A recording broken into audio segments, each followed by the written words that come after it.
And so I'll basically try to give you everything I know about marketing in 1 hour, which is a bit difficult. But so yeah, I was thinking like, what can I share with you guys so you can actually take it and you're gonna get everything you need for yourself, and that it's not overwhelming, but that it's actionable and it's for your idea. So I actually decided to split it into 5 main categories. So even though marketing is huge, it's such a huge topic, and I could be here for 10 hours and I wouldn't finish everything. When you start your business, when you're in the startup mode, there are things that you really need to look at, and then things that are not as important. So it's also for you good to understand what you should be working on, but what are the things that you don't really have to pay attention to right now. So we'll talk about these 5 things. So first is like how to craft your message, so how to communicate what you're doing. Secondly, branding, and like, do you even need branding? How do you do this? Then we'll talk about overcoming sales objections, because, well, if there were no objections, you wouldn't really have to market anything, right? Like everything would just magically happen.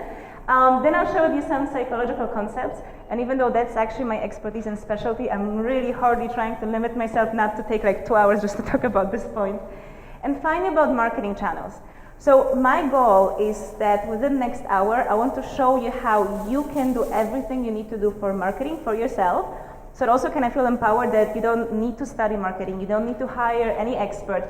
Where you are right now, you first of all can do it, but second, you actually have to do it. You need to really know how to market your own idea.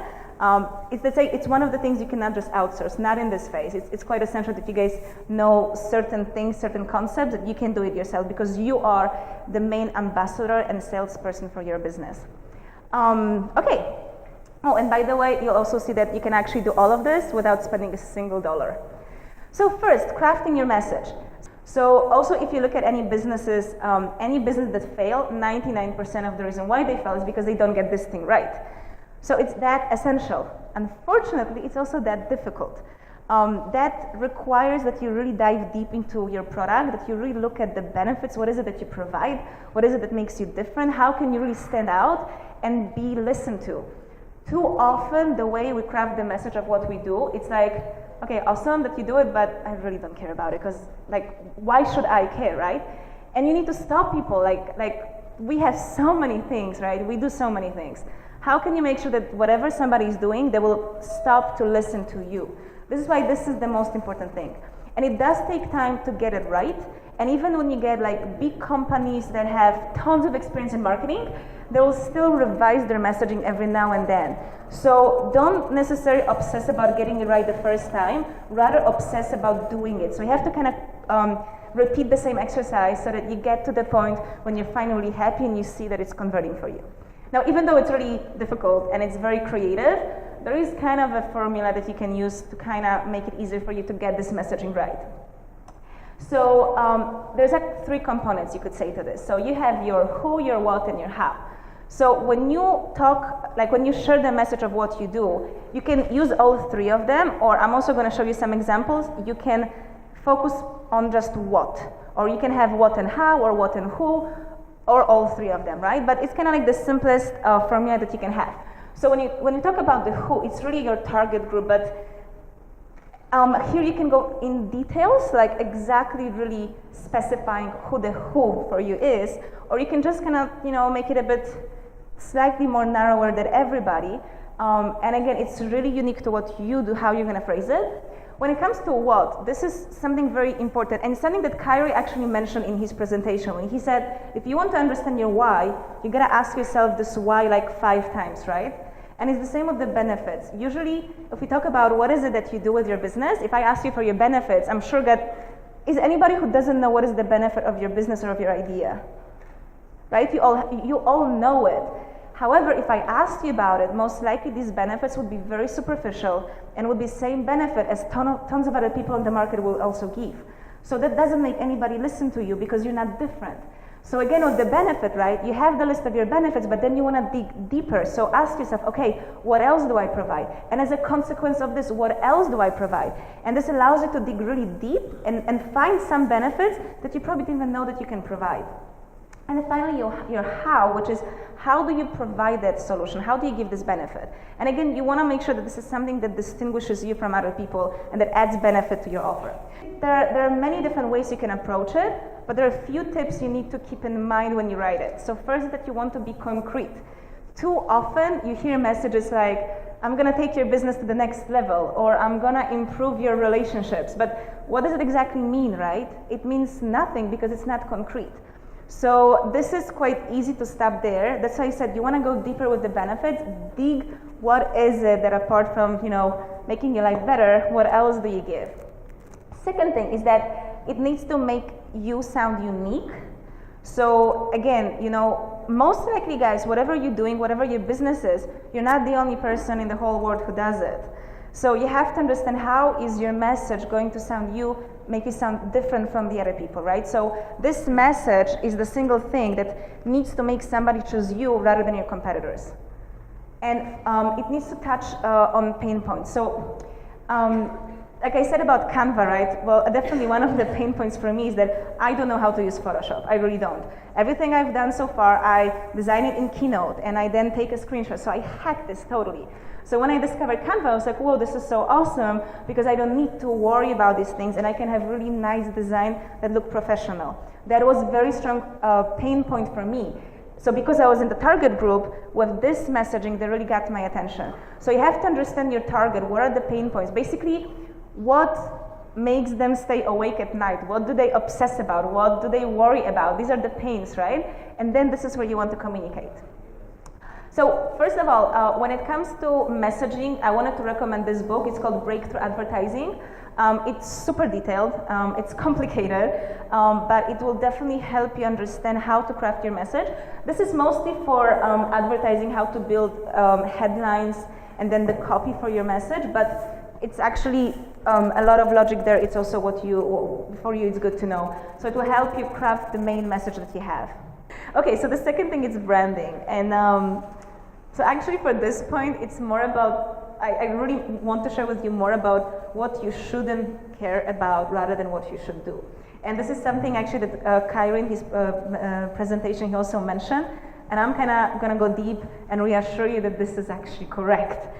So these are the things that really you don't have to care about so much and that really don't create your brand as much as we like to think.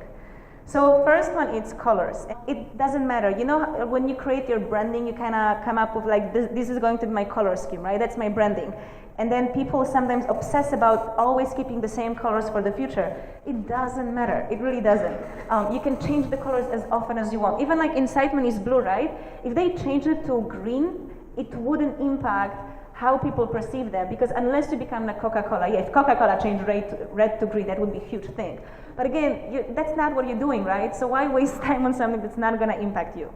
Second thing that doesn't matter is the logo. And I think Kyrie's story of his beautiful crown is a great example. The same with the website design. People like, but Apple has such a nice web design, and I don't know how to do it. I don't have a designer. I don't have a web developer. Well, you don't have to. If you go to WordPress, there's so many themes, and so many of them are for free, that will give you a nicely looking website, which again is all you need. You don't have to go extra mile, hire anybody to make it beautiful and just mind-blowing, because again, it's not really what's selling. I mean, you don't want to have it like ugly to the point where, people just go and like, no, like I don't want to read that, so it's not about this. But you really don't have to pay so much attention and put so much work into making this happen. And finally, if you do videos, again, you don't have to worry about the fact that, in theory, I should have a mic because I should record audio separately from the video, right? I should later have a good, I need a proper camera to record it. I need a good software that I can edit my video, right? No, you don't. I'll tell you, I record my videos on QuickTime on my computer. I edit it in iMovies. I do not record audio separately because I don't have a mic and I'm not planning on buying any equipment right now. And it's perfectly fine because it's really not about this. So yeah, I'm not saying, that you don't have to think about having these things, but not now. You don't need it now. So if you don't need it, then what should you? I mean, is there anything you need to care about? Is there anything that makes your brand? Yes, there are 3 things. So first of all, it's about this great message and content, right? So at the stage when we are just starting the business, right, when we're not like global brands, what's hugely important is that we deliver great content and great information, not as important how you do it. And guys, I mean, look at YouTube, right? Like, what is it? Justin Bieber got famous through, recorded home videos at YouTube, and that was enough to make him famous. So, if he managed to do it, I'm sure you guys can do it too. And another thing, you want to be consistent in your message, so you always want to provide great content. It's not just one-time thing. Secondly, it's your values. So it's really about you. So what do you stand for? What do you believe in? What kind of person you are? People will resonate with you. And then again, you want to make sure that these values are very clear, that they're communicated through what you do, and that you're consistent in these values. And finally, this is an additional thing, but I personally believe that it gives you a huge advantage, and that's your mission. So it's like, why do you do what you do? And again, you could say a bit like Kyrie, right? Like what is something that drives you? But when I talk about the mission, it's not the mission for you, it's the mission for you, like that you have for the world. So how do you want to make the better place through what you're doing and what you're offering? Now, here's a very important thing. You're not ever going to sell something because of your mission. So just because you have this beautiful vision, you want to change the world and have no more wars, that's not going to sell anything. So this is where your messaging comes in, right? Your messaging is what sells your idea. So it always has to be something that gives benefit to a particular person, right? So let's say if you come to me with your idea of your business, I might like the mission you have, but okay, first, like my question is, and it's always like as marketers or salespeople, this question is the most common. What do I care, right? So I'll ask what do I care that you do this? And once I decide that I should care because I'm gonna get something from it, this is when your mission comes in. So what it means that it's not gonna get you a customer, but it's gonna turn your customers into loyal customers and brand ambassadors. These are the people that are gonna stand up for you and protect you whenever you're accused of anything. So that's definitely super important to have. And also, if you ever have to pitch your idea, right? As I said before, you're not the only ones doing what you do. There are more people with sometimes even identical ideas. So let's say if I am an investor and I have 3 people coming to me with very similar ideas, and I see potential investing in all of them, the one who has a mission that touches me, that really like inspires me, and I see that they're not just doing it for money, but there's like a grander vision they have for it, this is the one that I'm going to invest in. Okay, so let's move to the third one, which is overcoming sales objections. So I'm going to go through this one quite fast, but the main thing that I want you guys to know is that there are always objections, okay? And there are some people who kind of like act, like pretend, oh, there are no objections. I don't have to worry about it. I'm just going to like present all the good about my offer and hoping that nobody's going to notice that there are some things that I might not be sure about. Well, that's one way of doing things, not very successful. A better way to do things is to actually overcome these objections up front. Now, for your particular businesses, you will have different objections from people. Let's say if you sell something very expensive, then the price might be an objection for you. But if somebody sells something quite cheap, then it's not a main objection for you. So it is very individual, but nevertheless, there's a list of objections that every one of you will have to overcome whenever you're either promoting your services to potential investors or to clients. So, like I said, I mean, you can pretend they don't exist, but it's much better to, overcome them before they even become an issue. So I just wanted to go through the list with you, okay? So the first one is that people wonder whether whatever you're offering is real. That's about trust, right? So you could even like think of this event, like if you don't know Incitement at all, if you've never heard of it, you've never attended any workshop, you're like, yeah, it sounds cool, but is it really like real? Like is all of this happening? So that's about trust. So you need to build trust. Second, and it's also related to trust, is whether it's going to work. So, I might have like a great weight loss product, that I found online, and yeah, it sounds, magical. It sounds like, I'm going to lose 10 kilos, but I will always have this question, but is it going to work for me? And even if it worked for a lot of other people, it's still like, is it going to work for me? So I do have the trust issue for this one. Finally, as I said about the price, and this is like one of the main things. So that's super important, and we'll talk about it just in a bit, how to actually help overcome this objection, but price is in 99% always an issue. People always say it's too much. The cool thing to know here though is that it's never about the money. People, when they need something, when they want something, they always find the money. So it's never about the money, even when they tell you it's about money. And then that it's not clear what you're selling, so they're not actually sure what is it that you do. And that goes back to the messaging, right? Is your message clear enough? Is it concrete enough for people to know what you're offering? Very often, you have people who, let's say they have the whole video or a website or they give a talk about what they do to present the offer, half an hour in, and you still don't know what they do. Right? So, you're not going to get that much attention from people. Usually, people make a decision when they go to the website if they're going to stay in 8 seconds. So the question is, can you make your message clear in 8 seconds? Now, people are nervous about buying online. So that's only if you sell online. But no matter what, guys, it's becoming, of course, safer and more people buy online. But there will always be issues about it. People always feel like, well, if they don't have experience with you, right? If they've never ordered from you, they're always going to be like, yeah, if I order something physical, am I really going to get it, right? Well, what if, the payment, I make a payment and then something breaks while the payment is being processing? Does it mean you're going to charge me or you're not charging me? So that's always an issue. It's less of an issue, but it's because people were smart enough to start overcoming it by adding all of the badges, right? All of the security icons on the website that makes it seem like, yes, you can trust us, you can do it. And then the thing, whether I will have a time to do it, and that's another super big objection that people have. We are super busy. I know for every single one of you, spend the whole weekend, 2 days here. It's a big commitment, and probably you had to shuffle a bit of your agendas, right? So that's how your customer is going to feel. So your goal in your messaging is to inform them that you actually, whatever you've created, your offer, that your offer is easy to consume, and that it's exactly designed for people like you, busy people, and so on and so on. So again, here is where your message comes in. This is why it's super important for you guys. And I'm not saying you have to study psychology or that you have to, read tons of books. But if you look at the most successful marketers, salespeople, copywriters, and businessmen, this is really what makes them successful. It's certain knowledge about human behavior and how to impact that human behavior that puts you ahead of everybody else. And it's super fascinating. So it allows you to understand, basically, the behaviors that you want to have, you can do something to trigger that behavior.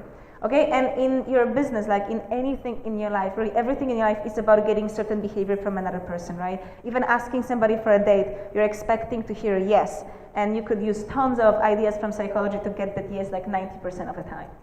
So I chose 4 for you guys. So the first one is contrast.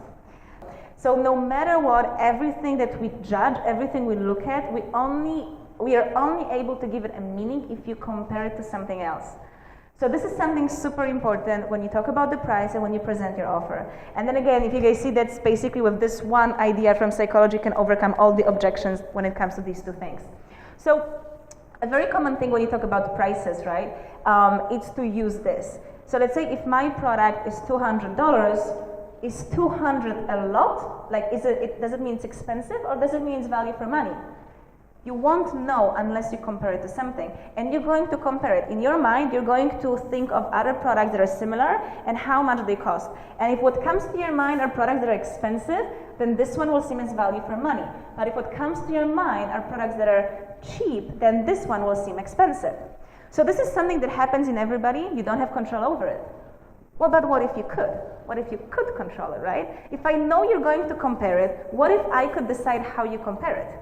And you can, simply by giving the comparison to the person. So there are 2 things, for example, for pricing, how you can do it. You can compare the price of what you do to your competitors or to other services of yourself. So let's say if I offer something for $200, I could say, well, if you wanted to get the same service, let's say from competitors, you'd have to pay like, $400. So I'm showing you that my price is half of what you can normally find, and suddenly this $200 doesn't seem so much, right? It seems more like value for money. Or I could compare it to myself. Let's say I'm organizing a 3-hour event, and and the event is again like $200, right? I could say that, for personal coaching for 1 hour, I charge $150. So if you were to spend 3 hours with me, you'd have to pay $450.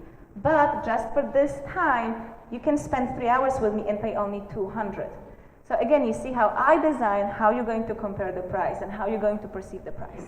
And the same for the offer, right? When you present what is it that you're offering, if you can, compare it to the competitors and say that, well, let's say normally competitors give you A, B, C, D, but I'm going to give you A, B, C, D, E, F. So I'm giving you more than other people. That looks like a higher value, and again, it helps you overcome the objection of the price and other ones as well, because you're basically building on the offer. The second one is social proof. So we are social animals. We live in groups, and we need other people to make decisions. Especially in moments of uncertainty, we always look to other people to know how to behave. And as much as we don't like to admit it, we do. You guys know this idea that if I looked suddenly there, you would all probably look there, right? Because I have authority by standing here. That's the only reason. And if I look there, then you will look there as well. Or if half of you look there, then other people will look as well. So there's some things that make this thing kind of just happen for us. So if you know that it happens, again, use it to your advantage, right? If you know that people need to see how other people behave before they make a commitment, use it. So the first thing is testimonials. You always want to give success stories of other people. Because again, if I'm wondering, hey, should I buy your product, right? I'm like, well, I don't know. I mean, is it going to work, right? I have the list of objections. But if you show me other people that they have bought it and they're happy, and the second thing that you can do is whenever you have a high number of people that either follow you or that subscribe to you, so if you have a mailing list, right, how many people left the email with you, how many followers on Twitter do you have, how many fans on fan page do you have? If this number is nice and big, you also want to incorporate it in any of your promotional materials, being a website, leaflets, whatever it is that you do, because you're showing them that, hey, look, all those people, they made a decision that it's safe and that it's good to follow me and to get my offer, right? So because, of course, buying something, it's an example of uncertainty. So if I see that so many people followed with this, I'll be much more likely to make the same decision. Then loss aversion.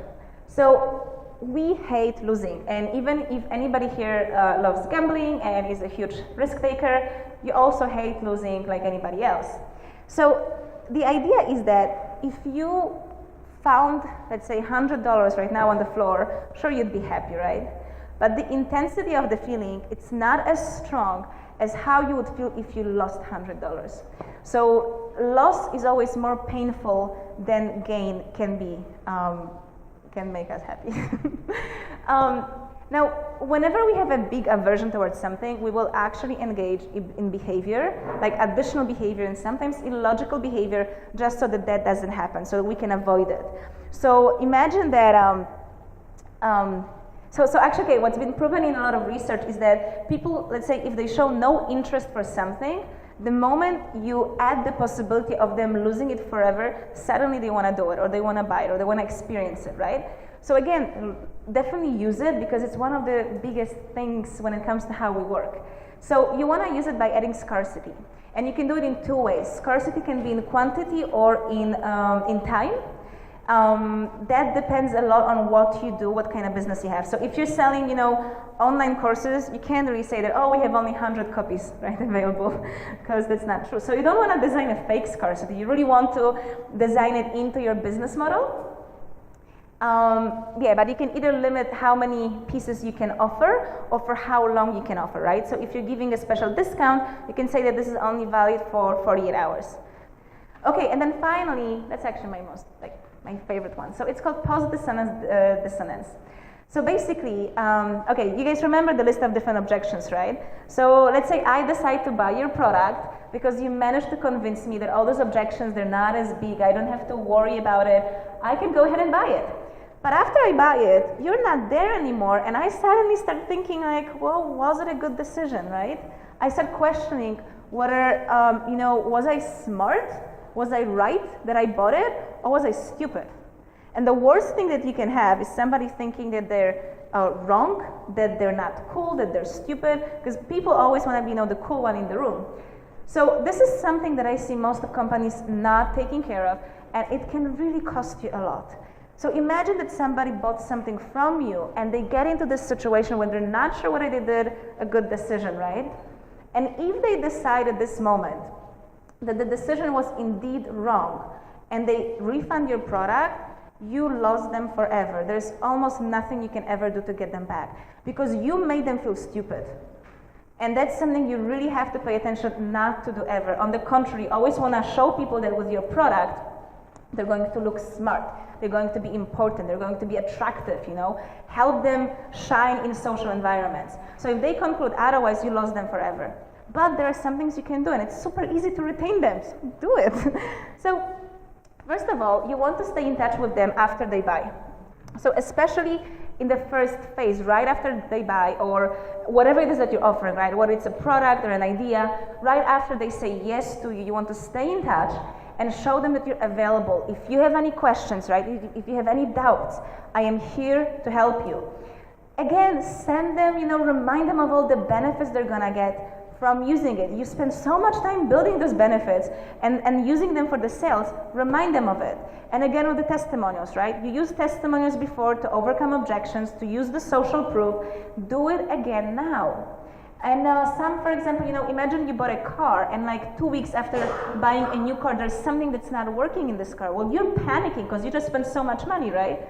Whereas the easy thing like a call phone from an agent checking in, hey, is everything okay with your car? Just wanted to check in, boom, it would totally eliminate this phenomenon. So I just wanted for you to really think that this is something that doesn't cost you a lot, but it makes a huge difference. Finally, the last one, which is marketing channels. So like I told you before, you can do all of this without spending a single dollar, and that's really true.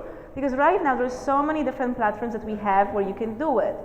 So you guys know that you have Facebook to do it, right? But this is such a great source really of communicating what you do. So you have really 3 channels. First of all, you have a fan page. Among people who have their own business, how many of you have fan pages? 2 people, okay. 3. So first of all, if you start a fan page, you only want to do it when you know that you're going to update it, because fan pages must be live. So if you just want to set it and then have it die, then just have a website. But it's a great thing to do, and later you will also learn that if you wanted to do advertising for some things, you must have a fan page.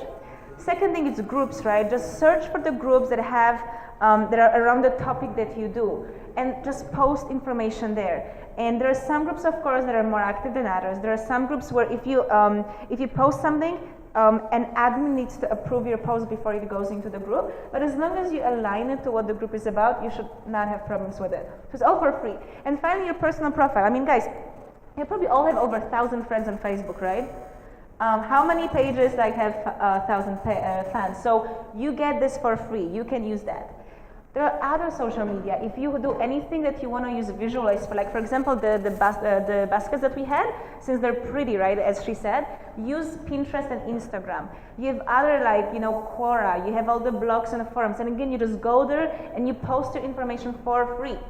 There's things like StumbleUpon or Reddit. A friend of mine got 700 leads from Reddit, from just one post on Reddit.